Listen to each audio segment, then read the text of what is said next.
I put on the new reading glasses my son had picked up for me from the optometrist, sat down at my workbench to fix a customer's pocket watch the way I have done for 40 years, and for the first time in my life, I could not see the gear teeth clearly enough to work.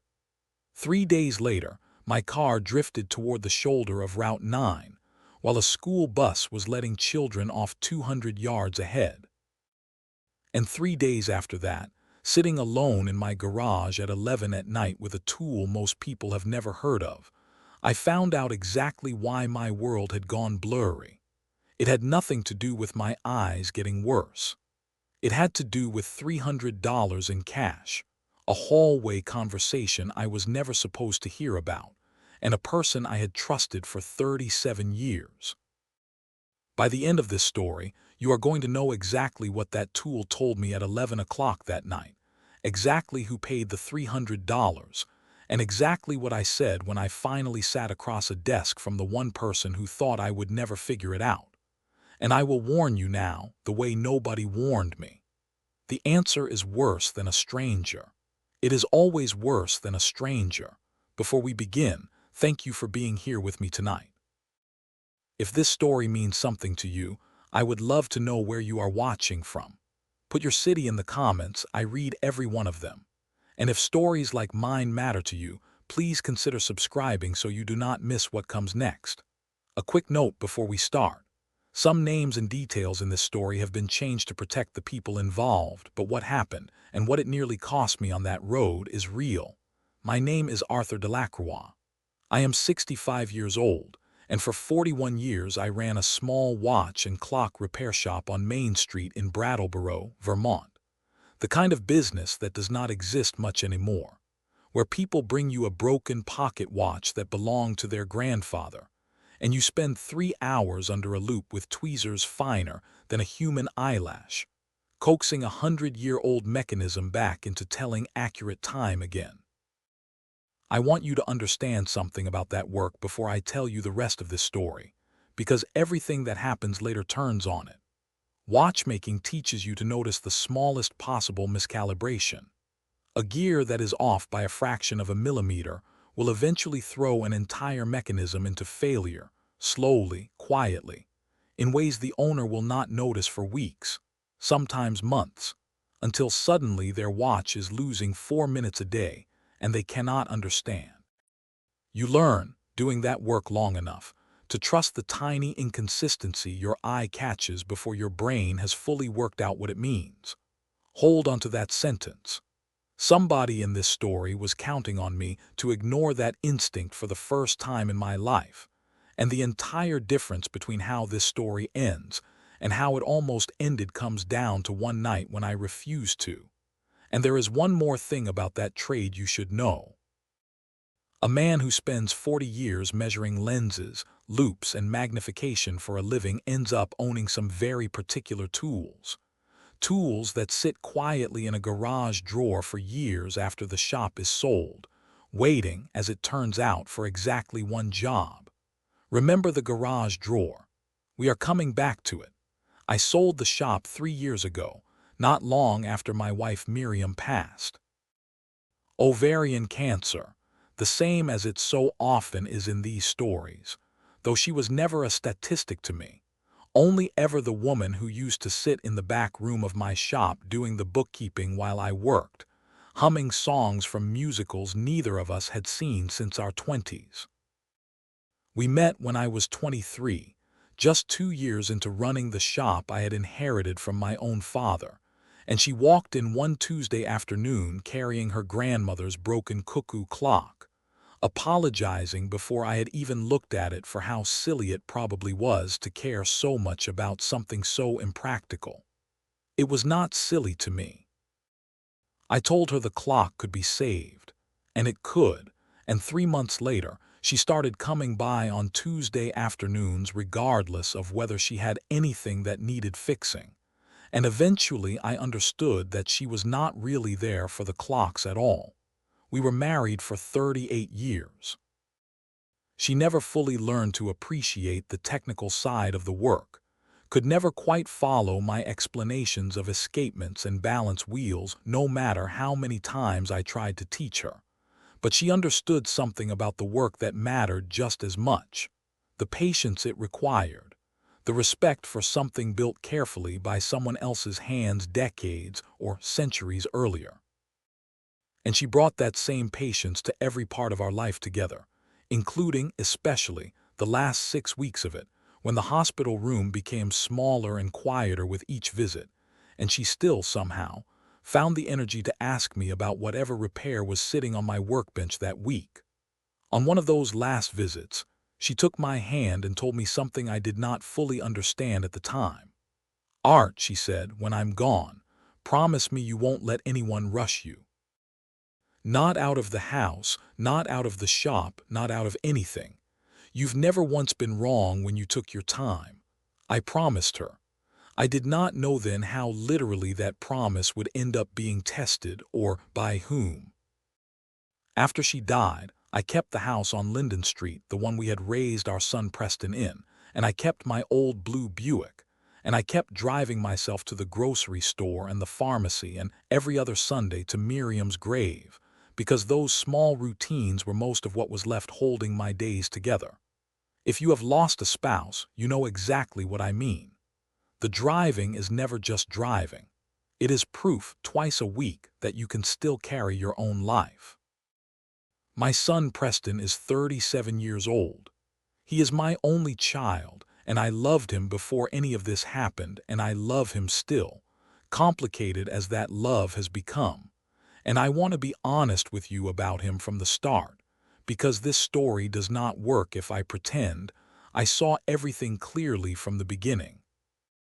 Whatever you feel about Preston over the next several minutes, and I promise you, you are going to feel a great deal, I ask you to hold your final judgment until the very end, the way I eventually had to.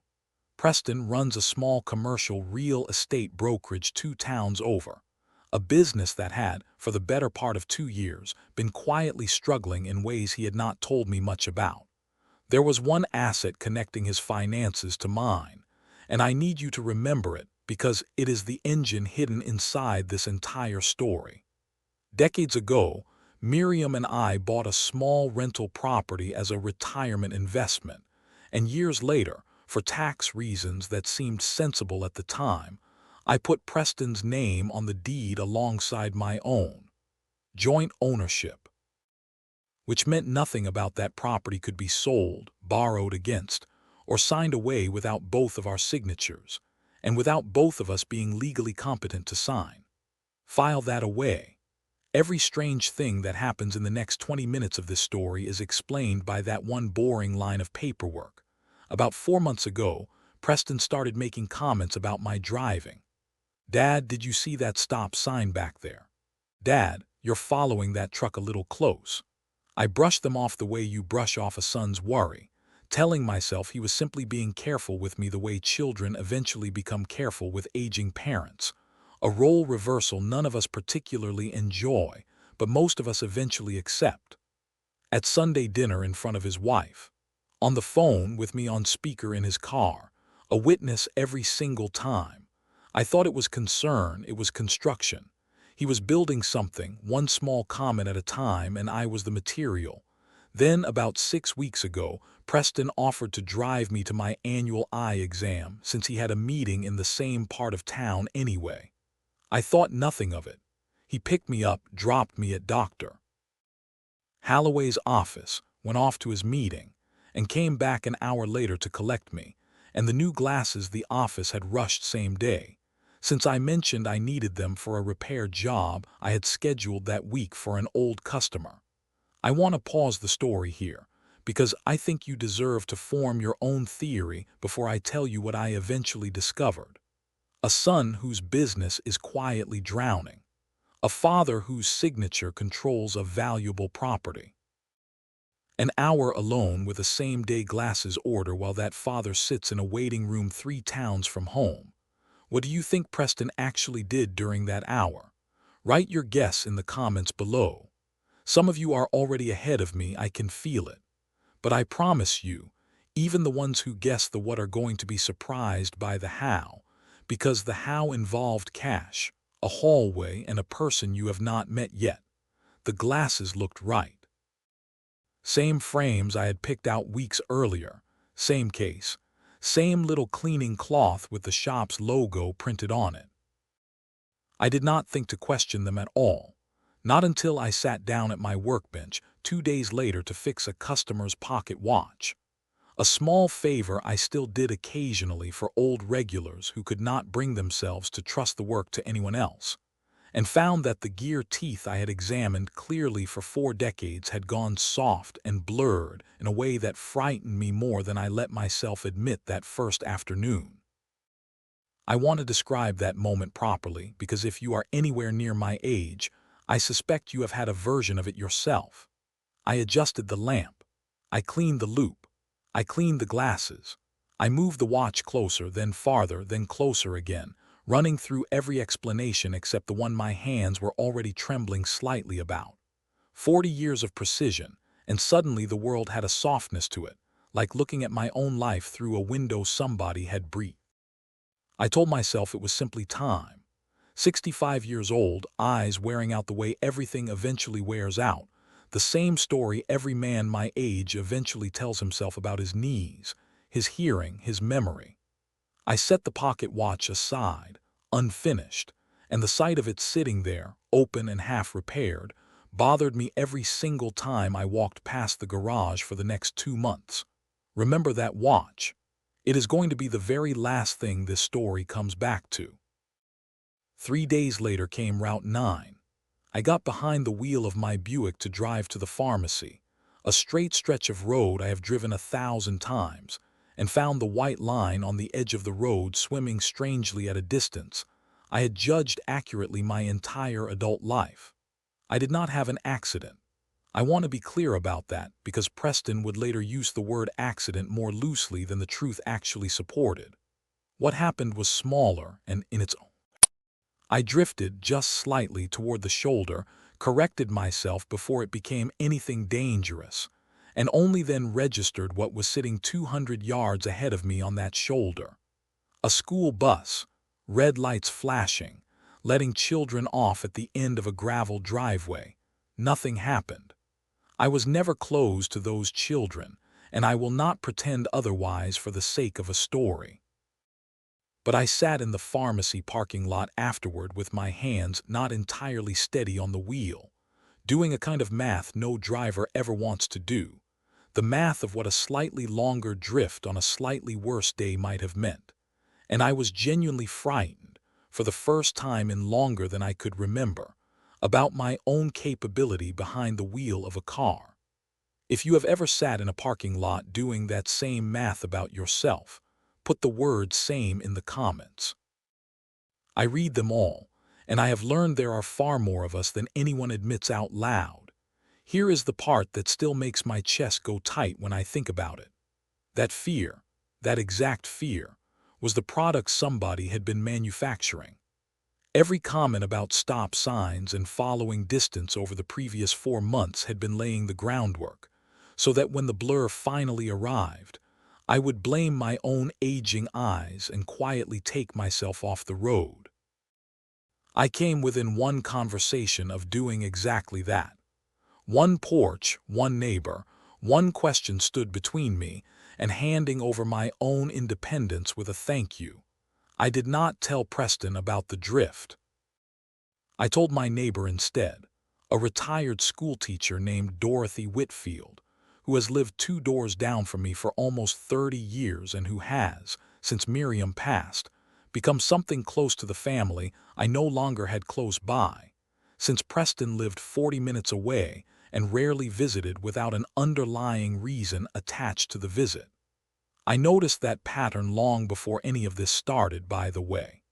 I just never let myself finish the thought. Fathers are very good at not finishing certain thoughts about their children. Dorothy listened to the whole thing on her front porch that evening, watching me with the particular sharp attention of a woman who spent 35 years catching teenagers in half-truths before they finished telling them. "Art," she said finally, "when did you get those new glasses?" "Tuesday," I told her. Preston picked them up for me. She was quiet for a moment. "Can I see them?" I handed them over. She put them on herself, which made us both laugh despite the tension sitting underneath the conversation, and immediately took them back off, blinking hard. "Art, these are strong. These made my vision worse, and my eyes are nowhere near as bad as yours."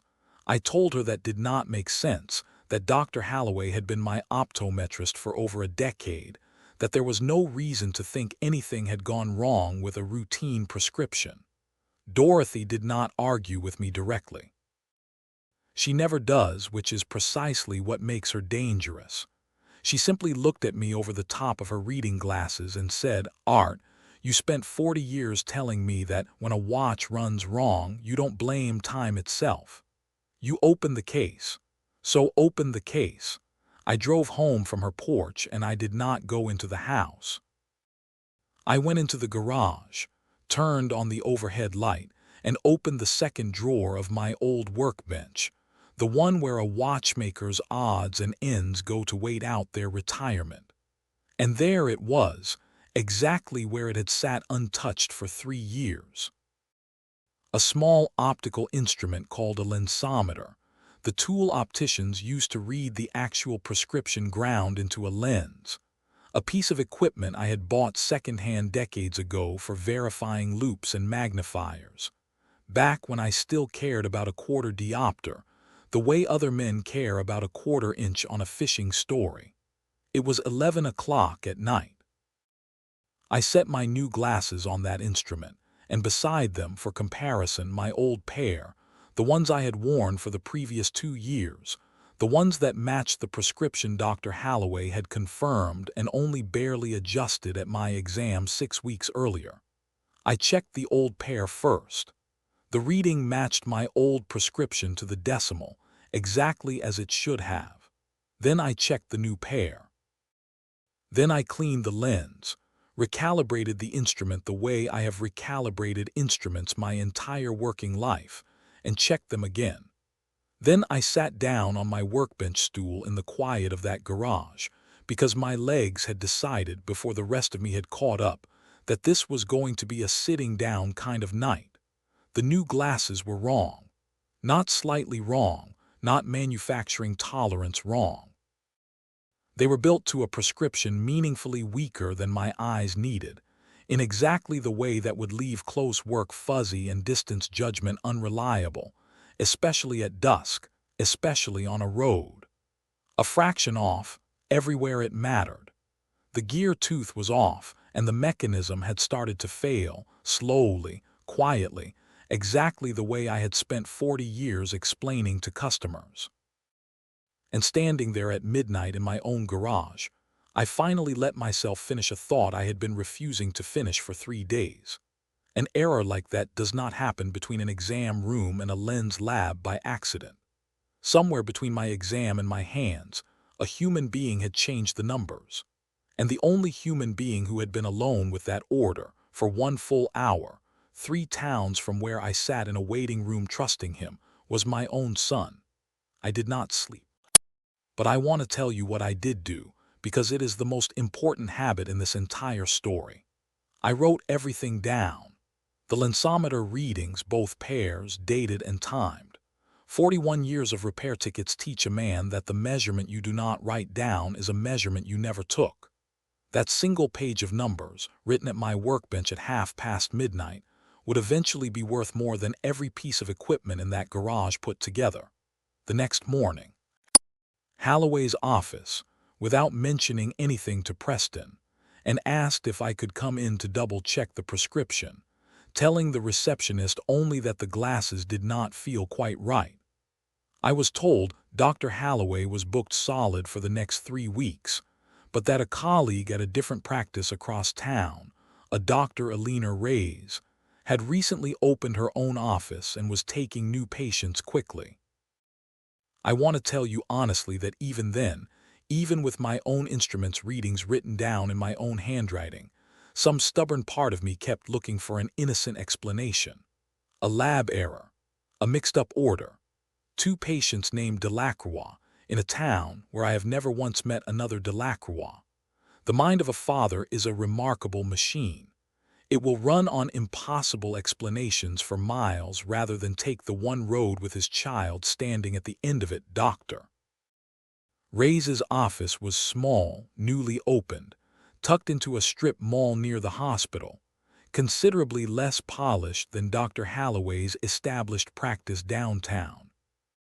She was maybe 40, sharp-eyed in the specific, careful way that reminded me, oddly, of my own younger self bent over a watch under a loupe, and she listened to my description of the last 2 weeks, the blurred gear teeth, the drift on Route 9, the school bus, with an attention that made me feel, for the first time in the whole ordeal, genuinely heard rather than gently dismissed. Then I did something that made her stop writing entirely. I took out my page of lensometer readings and slid it across the desk. She looked at the numbers, then at me, then back at the numbers. "Mr. Delacroix," she said, "did an optician run these for you?" "No," I told her. "I ran them myself. I was a watchmaker for 41 years, and I own a lensometer the way other retired men own a bass boat." For the first time in the visit, she smiled. Then the smile went away, because she understood, faster than I had let myself understand, what those numbers meant if they held up. She ran a full exam, careful and thorough, considerably more thorough than the rushed same-day visit 6 weeks earlier, switching lenses in front of my eyes one at a time, which is clearer, one or two, the familiar rhythm, but unhurried, as though she was genuinely trying to find the correct answer rather than confirming an answer already written down somewhere. When she finished, she put my new glasses on her own desktop lensometer, a newer cousin of mine, checked them twice against the exam she had just completed and once against the records she had requested from Dr. Holloway's office, and then sat back in her chair. "Mr. Delacroix," she said, "your instrument still calibrates better than some I have seen in working practices. These lenses do not match the exam on file from 6 weeks ago. Not even close. This prescription is considerably weaker than what your eyes actually need, weak enough that it would genuinely impair your distance vision while driving, particularly in low light or at dusk. Exactly the kind of subtle impairment that would not show up as a dramatic problem, but would absolutely explain drifting toward a shoulder on a straight stretch of highway." And then she said the sentence I had driven there hoping not to hear. "I want to be careful, because I cannot prove who'd. But somewhere between your actual exam and these glasses ending up in your hands, someone changed the numbers. Numbers do not change themselves, so now I knew what. I did not yet know who, and I did not know why, and I want to walk you through the next 2 weeks honestly because I got the who badly wrong before I got it right, and the way I got it wrong taught me as much as the truth eventually did. There were, as I saw it, 3 suspects. Suspect 1, some unknown person. Holloway's office, a clerical villain, a lab mix-up with a motive I could not imagine. Suspect 2, my son Preston, who had the opportunity, 1 full hour, but whose motive I could not yet see because he had hidden his business troubles from me that well. And Suspect 3, the one my wounded imagination seized on first, my daughter-in-law Naomi. Before I tell you which way I leaned, I want you to vote. Right now in the comments, one word: office, son, or daughter. When this story is over, come back to your own comment and see what you believed before you knew everything. I think that little exercise is worth more than anything else I can offer you tonight, because the whole point of this story is how reasonable the wrong answer can look. I chose Naomi, and I want to explain why, because the reasoning mattered at the time even though it turned out to be wrong, and because some of you just voted the same way for the same reasons. Naomi had, over the previous year, become increasingly vocal at family dinners about the size of my house relative to my needs, gently but persistently suggesting that a smaller place, something with fewer stairs, fewer rooms to heat, might make more sense for a man living alone. She had mentioned, more than once, a retirement community 40 minutes from Preston's own house, one with what she called a wonderful clubhouse and organized activities, always framed as concern for my well-being rather than anything more calculated, but framed often enough that the repetition itself had started to feel less like casual conversation and more like a campaign. I spent the better part of a week turning over specific memories, half of which I am not proud of reconstructing so uncharitably in hindsight. There was the Sunday dinner 4 months earlier when Naomi had brought a glossy brochure for the retirement community, unprompted, and left it on my kitchen counter as she was leaving, saying only, "Just something to think about, no pressure." There was the way she always seemed to know, with unusual specificity, the current market value of homes in my neighborhood, mentioning once, almost offhand, that a house 2 streets over had just sold for considerably more than anyone expected given its condition.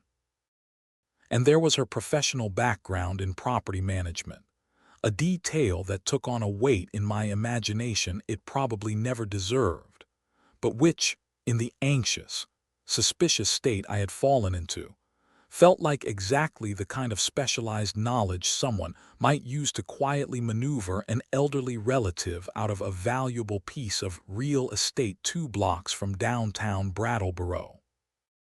I spent 2 weeks operating quietly under that assumption, watching Naomi with a wariness I tried and mostly failed to keep hidden during the one family dinner I attended in that stretch, declining her offer to help me sort through Miriam's old belongings, a task I had been putting off for 3 years, and which, in my newly suspicious state, I could not help reading as another small step toward emptying the house for sale. I remember watching her pass a dish across the table and thinking, with a coldness that shames me to admit now, that I was watching a woman calculating the square footage of my kitchen while she asked whether I wanted more potatoes. I want to say something directly to those of you who voted for the daughter-in-law a minute ago. Notice how easy that was. Notice how quickly a year of clumsy but genuine concern rearranged itself, in my grieving, frightened mind, into a That is the second lesson of this story arriving early. Suspicion is like a weak prescription. It does not show you a different world.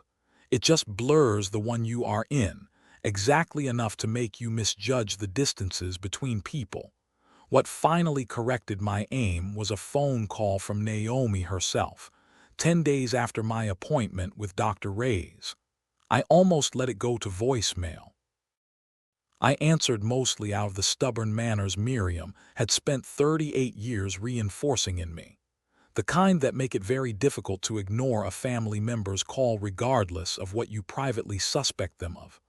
"Art," she said, her voice tight in a way I had not heard from her before, "I need to talk to you about something. And I need you to actually listen instead of just being polite the way you've been being polite to me for the last 2 weeks. I know something has been off between us since your eye appointment. I don't know exactly what, but I know you've been avoiding me, and I think you should know that I've been worried about you too, just not for the reasons you might think." There was a long pause, long enough that I almost asked if she was still there, and then it all came out of her in a rush, like something rehearsed for days and finally released. She told me she had noticed Preston's business struggling considerably more than he had admitted to either of us. She told me that 3 weeks earlier, while searching his home office for a missing tax document, she had found paperwork referencing a significant loan against their own house, a loan she had never been consulted about, and that she had sat on the floor of that office for 20 minutes just staring at the numbers, waiting for him to come home. When she confronted him, he had brushed her off with vague reassurance. "It's temporary, I have it handled, you're worrying about nothing." She had let it go for almost 2 weeks, telling herself the same story I imagined she had told herself many times before about her husband's business, until she noticed how strange I had become around her. And something about the timing of my sudden coldness lining up with Preston's evasiveness had started to feel, in her words, like 2 pieces of the same picture she had not yet fully assembled. "Art," she said. "I think whatever is going on with your glasses and your driving might be connected to whatever is going on with Preston's business. And I am telling you this because I would rather you be angry at me for saying it than find out the hard way that I stayed quiet." I stood in my kitchen holding the phone, feeling 2 weeks of carefully constructed suspicion toward this woman collapse all at once under the weight of her own obvious, unrehearsed worry. Naomi was not the architect of anything. Her retirement community talk had been genuine, tone-deaf concern, nothing more, and her actual instinct, the moment she sensed something truly wrong, had been to warn me at the risk of her own marriage rather than protect her husband's secret. And the arithmetic of what remained was very simple and very cold. A drowning business, a secret loan, a property that could not be touched without my competent signature, and 1 hour alone with my glasses. I still did not have proof of how. That arrived 2 days later, from a direction I never saw coming. One phone call before the trap Preston had built for me finally snapped shut. The trap arrived by ordinary mail, in a thin envelope from the Vermont Department of Motor Vehicles. Sitting between a utility bill and a seed catalog like it was nothing at all. My driver's license had been flagged for a mandatory medical review, triggered, the letter explained, by a report submitted expressing concern about my visual acuity and safe driving capability. The review would require a formal vision assessment and a possible road test to be completed within 30 days, or my license would be automatically suspended pending completion. 30 days. A clock, started by someone else, counting down over my independence.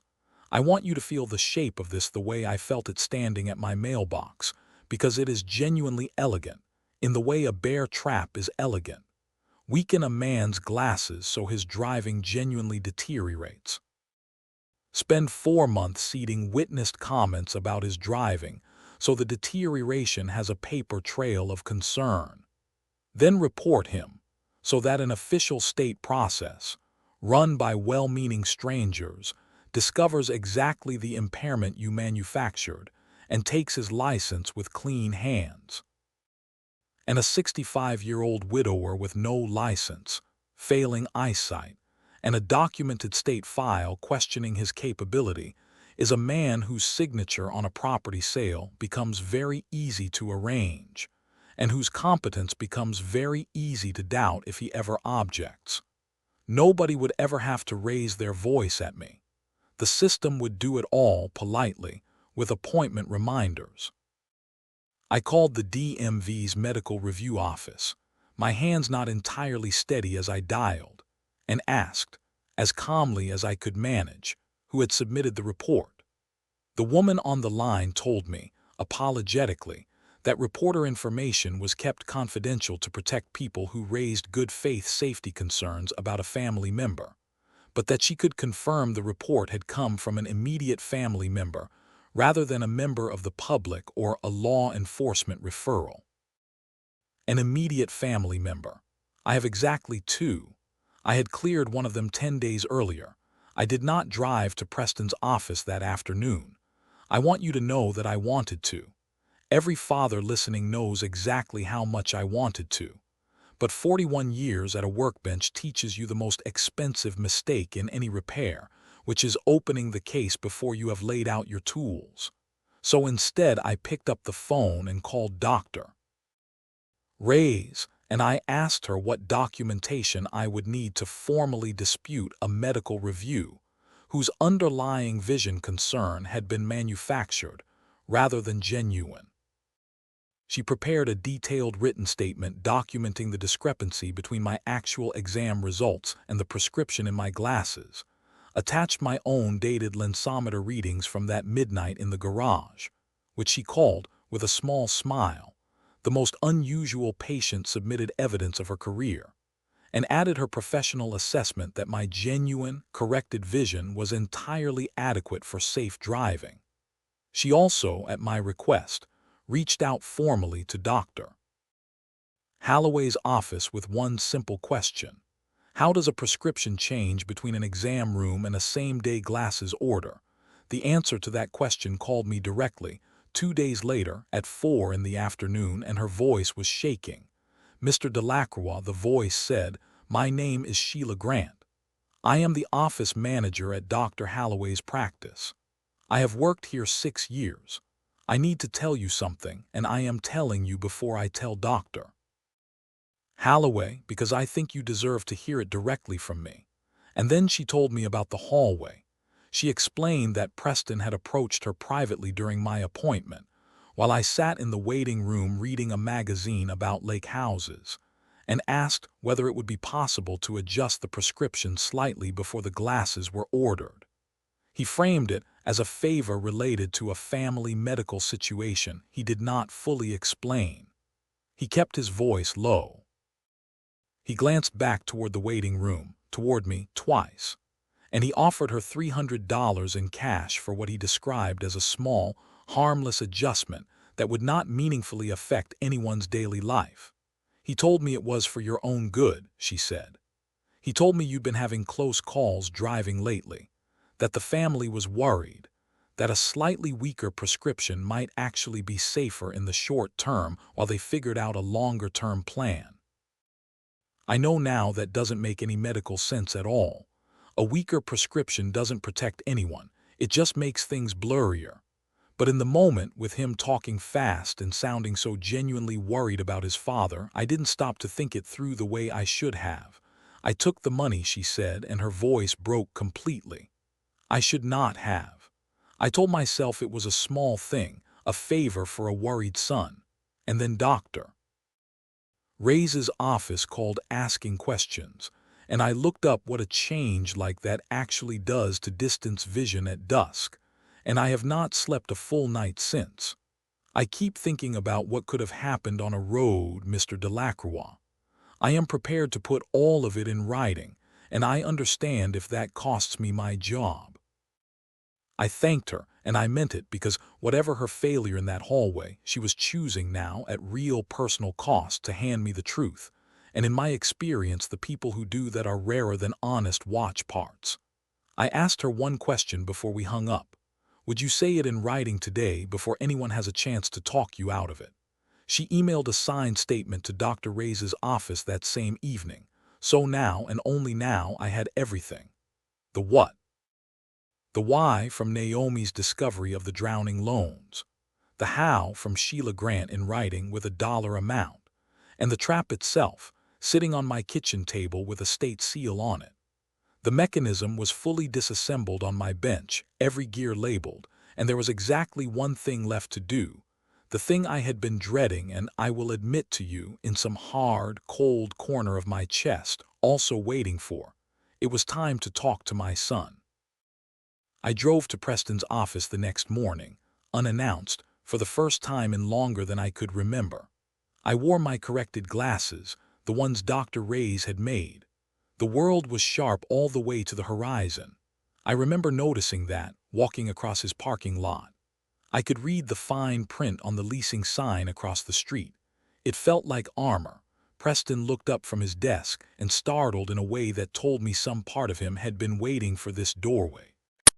"Dad," he said, standing quickly. "What are you doing here? Is everything okay?" I sat down across from his desk, unhurried, the way you sit when you have already measured everything twice, and I decided to give my son one last gift, though he did not know it was a gift, and he certainly did not treat it like one. I gave him the chance to tell me the truth on his own. "Preston," I said, "my new glasses turned out to have the wrong prescription in them. Badly wrong. And the DMV says an immediate family member reported my driving. I'd like to hear what you know about either of those things. And my son, my only child, the boy who once cried for an hour because he broke a customer's clock hand and could not bear to tell me, looked me straight in the eye across that desk, and reached for a lie like it was a tool he had been keeping within arm's length for exactly this moment. Dad, wow, that's awful," he said. "Labs mix up orders all the time. Honestly, it's probably a paperwork thing at Holloway's. Those same-day rushes are exactly when mistakes happen. And the DMV, look, I don't know, maybe Naomi mentioned something to somebody. She worries. You know how we can appeal it, I'll help you appeal it. He even reached for a pen. My son offered to help me appeal the report he had filed against me himself. There is a special, particular silence that comes over a man at a moment. It is the silence of the last gear clicking into place. I let him finish, every word, and then I opened the folder I had brought, and I laid its contents on his desk one page at a time, the way I used to lay out the parts of a stripped movement for a customer who insisted their watch just needs a battery. My lensometer readings, dated timed midnight. Dr. Reyes's exam and formal statement, with the words do not match any exam on file. The DMV. And last turned to face him, Sheila Grant's signed statement, with one phrase I had underlined in the same red pencil I have used on repair tickets for 40 years. $300 in cash. Preston read for a long time, longer than the pages required.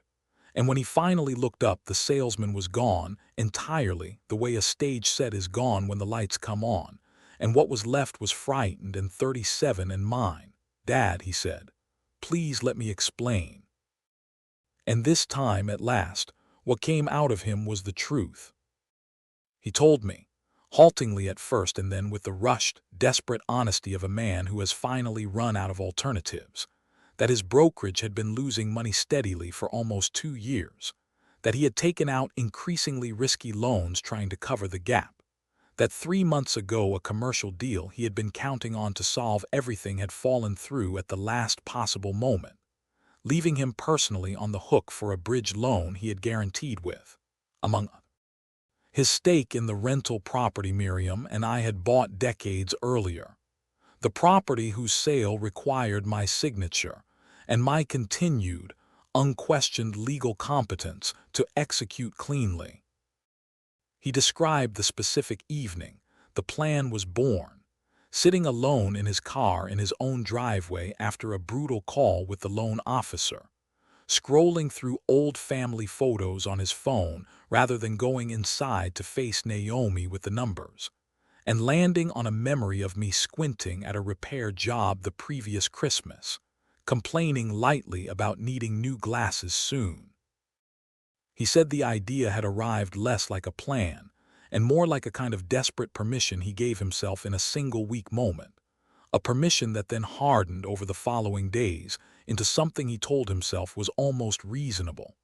If I lost my license, he said, his voice cracking, if there was documented concern about my judgment, the property sale would go through without a fight, without me feeling pressured. I told myself I was protecting you from a strike. I told myself the driving report was a legitimate safety concern anyway. I told myself a lot of things, Dad. I have gotten very good these last 2 years at telling myself things. I asked him, my voice steadier than I felt, whether he understood what he had actually done. Not the paperwork, the road. I asked him whether he understood that he had deliberately blurred his own father's vision behind the wheel of a car, that I had drifted toward a shoulder with a school bus unloading children 200 yards ahead, and that the distance between the story he told himself and the story that almost happened on Route 9 was about 4 feet of Vermont asphalt. Preston did not try to soften it. He went gray, and he said, quietly, I know. I've known how it sounds for 3 weeks, every time I looked at you across a dinner table and said nothing. And then he asked me what I was going to do. Here is what I did, and I want to be precise about it, because this is the part of the story where a man's anger and a man's love have to sit at the same workbench and share tools. I told him I would not be pressing criminal charges against my own son, though Dr. Reyes had made clear to me carefully that what he and $300 had purchased in that hallway would interest more authorities than the DMV. I told him the property would not be sold, not now, not under pressure, not with a countdown clock attached. I told him the DMV report he had filed would be answered formally with every document in that folder, including the ones with his fingerprints all over them, and that whatever notation the state chose to make about the origin of that report, he had earned. And I told him that what happened next between us, as father and son, would be decided the way I repair watches. Slowly, with everything laid out in the light, and with no part going back into the case until I had personally verified it was sound. Then I left his office without shaking his hand, which does not sound like much, unless you know that I had shaken my son's hand at the end of every visit since the day he turned 18. I drove home carefully, in glasses I trusted, on a road I could finally see, and I gripped that wheel the whole way like it was the last thing I owned outright. In some ways, that month, it was. The DMV medical review took place 3 weeks later, at the state office in Montpelier. An hour's drive I made with Dorothy, insisting on coming along despite my telling her it was not necessary. I was glad in the end that she ignored me. She has made a 30-year career as my neighbor of being right about which of my refusals to ignore. I arrived with a folder that had grown thick enough to need a rubber band. Dr. Reyes's full statement. The corrected prescription. My midnight lensometer page. Sheila Grant's signed account of the hallway and the $300, and a formal request that the review committee note the fraudulent origin of the original complaint in their file. The waiting room was small, government issue. A handful of people scattered across plastic chairs, most older than me, several accompanied by adult children whose expressions ranged from patient to visibly exasperated, and I sat there wondering how many of them were facing a review that had started the way mine had, with someone they trusted deciding that the truth needed a little help. Look around your own life sometime and ask that question. I promise it will change how you listen at family dinners. The vision assessment itself took less than 10 minutes.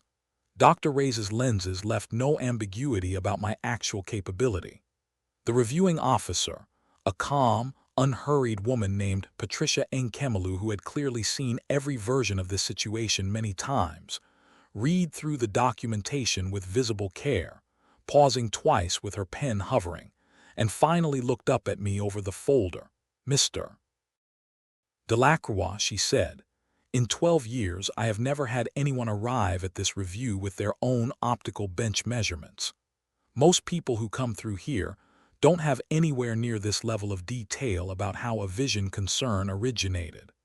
I told her honestly that I had spent 41 years learning to document small inconsistencies before they became large problems, and that old habits, it turned out, were good for considerably more than fixing watches.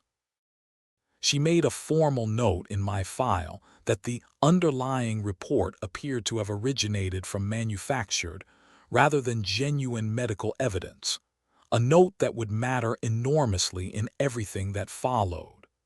My license was cleared without restriction that same afternoon. Dorothy insisted on stopping for lunch on the drive home and told me, over diner pancakes at 2 in the afternoon, that she had never doubted for a moment how this chapter would end, though I noticed her hands were not entirely steady around her coffee cup either, the quiet aftermath of having spent the whole review sitting beside me more worried than she had let herself show. I drove us home, every mile of it. She let me and said nothing, and that silence was the finest gift anyone gave me that entire year. The property dispute resolved through mediation 2 months later, without my signature under any pressure at all. Preston, facing Sheila Grant's written statement and the DMV's formal note, agreed to a settlement that restructured his loans without touching the rental property, using instead a second mortgage against his own house, the one Naomi had discovered the paperwork for, now handled with both of them fully informed and in agreement. Sheila Grant was placed on formal disciplinary review at Dr. Holloway's practice rather than dismissed outright, given her complete, voluntary cooperation, along with a mandatory ethics course for the incident to stand on her record as corrected rather than terminating. I wrote a letter to that review board myself, saying that in my trade we distinguish between a part that fails once under extraordinary pressure and a part that is made of the wrong metal, and that in my judgment she was the former. I am told the letter was read aloud. I hope. And now let me tell you about the conversation that mattered more than any of the official ones, because these stories are never really about licenses and deeds. About a month after the review, Preston and I sat on my back porch, the same porch where Miriam used to do the shop's books, and he asked me the question he had been afraid to ask since I walked into his office. Do you think you'll ever trust me the way you did before? I told him the truth, that I did not know yet. That trust is not the kind of thing that returns all at once, the way it can disappear all at once, in the space of 1 hour alone with a rushed prescription order. That I believed his remorse was genuine, and that I also believed a man capable of blurring his own father's world to solve a money problem was a mechanism I would be inspecting carefully for the rest of my life, not out of cruelty, but out of the same professional attention I would give any movement that had failed once. Preston nodded, absorbing that, and then said the sentence that has stayed with me longer than anything else in this entire affair. I convinced myself you'd be safer, he said. Safer in a smaller house, safer without the property stress, safer overall. Even while I was doing something that put you in actual danger every time you turned a key. I don't know how to explain that, except that desperation makes people very good at telling themselves stories that let them keep. Write that sentence down somewhere the way I did. Desperation makes people very good at telling themselves stories that let them keep going. If you understand that sentence, you understand every con, every betrayal, and half the family tragedies you will ever witness, including, God willing never, your own. 6 months have passed since the afternoon I first could not see a gear tooth. I still drive myself to the pharmacy, to the grocery store, and every other Sunday, to Miriam's grave, in glasses I trust completely, checked twice now by a second independent optometrist Dorothy insisted on, a suggestion I no longer find even slightly excessive. The rental property is still ours, still generating the modest, steady income Miriam and I always intended, and Preston now mails me the quarterly statements without being asked, a small, unprompted gesture that tells me more about where things stand than any conversation since that office. I keep those statements in the drawer where I kept customer repair tickets for 40 years.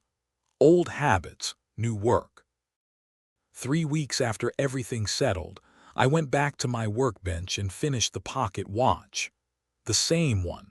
The one that first told me something was wrong before I understood what it meant. It took me an evening, the gear teeth crisp under my loupe again, every tooth exactly where 40 years of my eyes expected it to be, and when it finally ticked, alone in that garage, I will admit to you that I sat and listened to it for a long while, the way you listen to a heartbeat you were not sure you would hear again.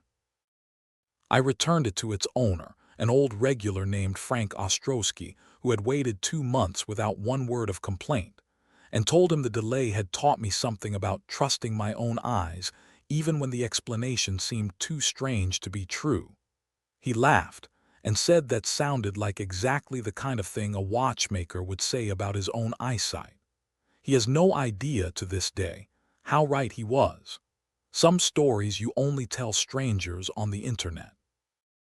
Preston and Naomi come for dinner most Sundays now, a ritual that started tentatively and has slowly become something closer to comfortable, though I notice, and I think Preston notices too, that I read fine print now in ways I never used to, and ask follow-up questions, and check things twice. That is the permanent residue of those 6 weeks. Even the people who love you most can, under enough pressure, convince themselves that deceiving you is a form of care. Naomi and I have grown closer in an unexpected way, 2 people who spent months quietly worried about the same man for different, overlapping reasons. And on the Sundays when Preston and I talk business on the porch, she sits in the kitchen, the way Miriam used to sit in the shop, comfortable in a silence that no longer needs explaining. Dorothy still sits with me on the porch most evenings. Last month I brought her a small carriage clock, restored from a piece I had been slowly repairing in my spare time. A thank you, I told her, for one sentence spoken over a pair of borrowed glasses. Open the case. She keeps it on her mantel, wound faithfully every 8 days, exactly the way I taught her, and every time it chimes I think about how close I came to blaming time itself. If there is one thing I want you to take from this, it is that the people around you, even family, even people who genuinely love you, are capable of convincing themselves that manipulating your perception of reality is a form of protecting you. So trust the small inconsistency, the glasses that feel wrong, the relative who only visits with a reason attached, the concern that always seems to have witnesses. I spent 4 decades training my eyes to catch a gear tooth off by a fraction of a millimeter, and it never once occurred to me that the thing most in need of that attention would be my own eyesight, and the people I trusted most to help me protect it. And when your instinct whispers that something is off, do not argue with it, and do not let anyone else argue with it either. Open the case. Get the independent measurement. Put the numbers on paper with a date on them. A single page written at midnight in my garage did more to protect my independence than 65 years of being a reasonable, trusting man ever managed. If this story affected you, tell me in the comments. Have you ever trusted an instinct about something small, only to discover it was pointing at something much larger underneath? And if you voted earlier office, son, or daughter-in-law, go back and look at your own guess, and tell me honestly whether the wrong answer looked reasonable to you too. Your story might be exactly what someone else in these comments needs to read tonight. And if you want more stories like this one, please subscribe so you do not miss what I have to share next. Thank you for staying with me until the end. Trust the small inconsistencies. Get the second opinion. And never let anyone, no matter how much you love them, convince you that your own careful attention to the details of your own life is something to apologize for. A final note before you go. Certain names, locations, and identifying details in this story have been altered to protect the privacy of everyone involved. If you or someone you know has concerns about an elderly relative's safety, independence, or vulnerability to family pressure, please consult a qualified attorney or your local adult protective services agency directly.